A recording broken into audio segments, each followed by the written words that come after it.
So you got your brand new GoPro Hero 10, and I think this is the same for a Hero 9 also. And you're so excited to get this camera up and running, but darn it, how do you open up the door to charge up the battery? That's a problem. And it's not quite as easy as the diagram with the instructions show. So we're going to make this video extremely clear so that you have confidence when you open it and you don't risk breaking something. I think part of this is that I think this should have, if Steve Jobs had seen this camera and this design, he would have sent it back to the factory floor, and engineers would have had to redesign a door that was much more convenient. It is really quite different. Okay, so the camera does have to be waterproof, so the door has to be sealed, and so okay, I get it, but you can't make it so difficult that it's almost going to break a fingernail or something to be able to open this door. So what we're going to do here, that's a little bit of coconut oil, organic coconut oil. I've taken a very fine watercolor brush, or any kind of a brush if you've got some other kind of a brush there, and we're going to go ahead and lubricate some of the mechanisms. Primarily the parts that slide and the part that latches into the camera. So you can see that this is sort of a spring-loaded latch on this door. If it pulls up, when it pulls up, you push with the other finger to unlatch it. So it's really almost a two-hand operation. So what we've done is we've charged up the paintbrush with some coconut oil, and we're going to go ahead and get into the mechanism and basically lubricate it. And I like the coconut oil. It's very light. It's edible.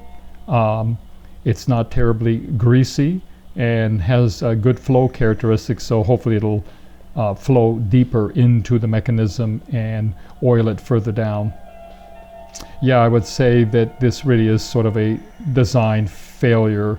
You would have expected a camera with this much reputation and the type of engineering that goes into these cameras, that they would have worked out the door, the mechanism. And remember, think about it. You're filming with your camera. You're on top of a mountain. It's blowing wind. It's 20 degrees below, and you're supposed to open this door with what, a finger or two hands. You're going to lose gloves. You're going to lose the camera. You're going to lose something. You're going to lose a finger. So we've gone ahead and we've lubricated everything. Now we're going to go ahead and clean it all up. We don't want to get oil on the lens or the camera faces. Cleaning it all up. Also be prepared. Yeah, the door does come off. It actually just slides off. I'm being careful here to make sure that I get it into this pin hinge and not break anything. Yeah, so in order to charge the camera, you have to take the door, open the door, because the charging port is on the inside of this door, not on the exterior. And so you can see it. It's a little bit easier now to open up. It doesn't look like it, but it is. You got to slide it up and pull it back. So slide that little lever up and then pull it back with the other hand. So there you go. You can imagine. I mean, there I'm using two fingers, but you're gonna just about break a fingernail trying it this way with one hand.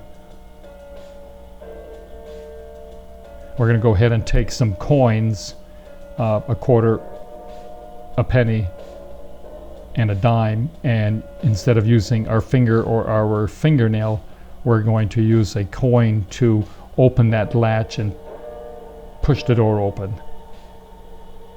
Also note that this camera, because it is self-contained and sealed, it does run hot, so be prepared that you'll read reviews that without air flowing across it, it could overheat and shut down in maybe 20, 25, or 30 minutes, depending on your conditions and the ambient temperature.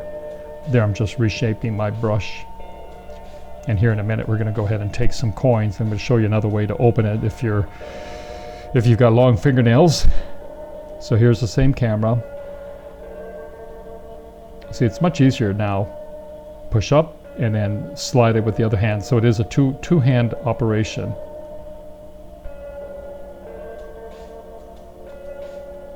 So this is a quarter. It's a little bit cumbersome. You got good leverage on it.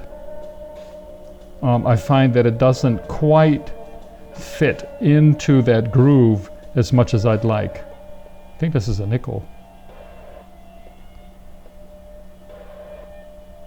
Now the one thing about the quarter is, now this, here's a dime. I did find that the dime worked a little bit better. So remember, if you got some good use out of this video, subscribe and like, and thank you for watching, and watch some of my other videos. Happy filming.